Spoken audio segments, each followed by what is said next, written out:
Today, several new laws are taking effect in Tennessee after being passed during this most recent legislative session. Some aim at protecting public safety just in time for the busy holiday weekend.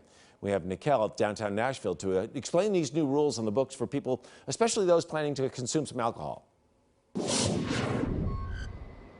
Hey, good morning, Neil. Yeah, it's all about public safety at the end of the day. Of course, we know local law enforcement agencies and state agencies are going to be doing their best to make sure that the roads and the waterways are safe. And now state lawmakers putting some new laws into effect to help strengthen those laws and policies as well. So the first one that's going into effect is that we're talking about this morning. Senate Bill 2736 is targeting boating under the influence, where penalties are getting harsher starting today for repeat offenders. So the bill states that a prior conviction for the offense of boating under the influence must be treated the same as a prior conviction for driving under the influence. So this means a person would be prohibited from driving a boat until they're able to seek reinstatement of their driving privileges.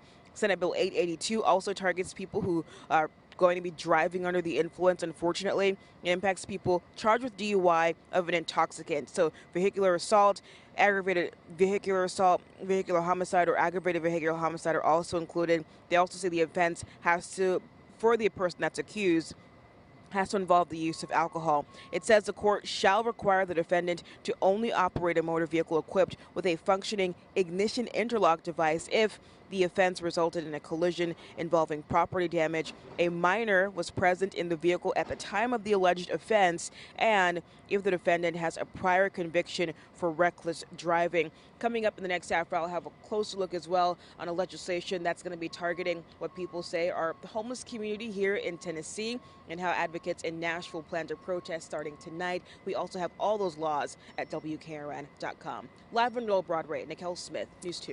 All right, so other new laws that take effect today. The Joe Clyde Daniels Act requires a parole board to take into account whether or not an offender hindered attempts to find the remains of his or her victim. It's named for the Dickson County child whose remains have not to this day been found. His father, Joseph Daniels, is serving a murder sentence. Joker's Law, that enhances penalties for anyone that injures a law enforcement animal. Several laws deal with schools, including one that provides for human trafficking training and others that change the way teachers are evaluated. So we have a rundown of those in a little more detail than we do right here at WKRN.com.